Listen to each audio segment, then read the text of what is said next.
नमस्कार. 27 मार्च 2024 रोजी आपल्या महाराष्ट्रामध्ये जगद्गुरू संत तुकाराम महाराज यांचा बीजोत्सव सोहळा देहूमध्ये खूप मोठ्या प्रमाणात झाला.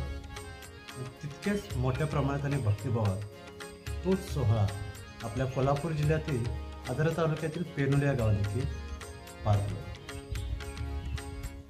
या सोहळ्याचे जे रोपटं आहे ते जवळजवळ 150-200 वर्ष काही लागलं पेनुलीमध्ये, आणि आज त्याचा वटवृक्ष झाला. या वटवृक्षाला भक्तीची, शक्तीची, परंपरेची, संस्कृतीची, धर्माची, पारंबी आणि पालची इतकी फुटली की हा वृक्ष पूर्ण बहरला. कदाचित याच कारणामुळे पेनुली गावातील तरुणांच्या मनात संस्काराची आणि अध्यात्माची ओढ, त्याची पाळंमुळं त्यांच्या विचारात आणि त्यांच्या मनात रुजली. खरं तर हा अध्यात्माचा वारसा आपल्या पंचक्रोशीमध्ये जितकी गावं आहेत, या कोल्हापूर जिल्ह्यामध्ये जी गावं आहेत त्यांच्यासाठी हा एक आरसा.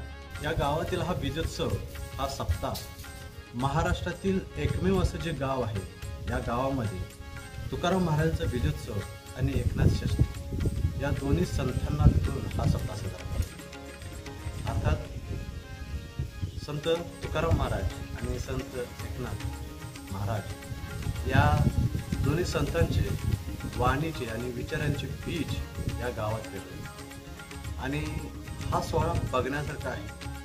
मी मागच्या वर्षी या सोहळ्याचं चित्रीकरण देखील केलेलं आहे, ते तुम्हाला माझ्या गार्गी गॉसिप या यूट्यूब चॅनलमध्ये तुम्हाला पाहायला मिळेल. तर नक्की माझ्या चॅनलला पण भेट द्या.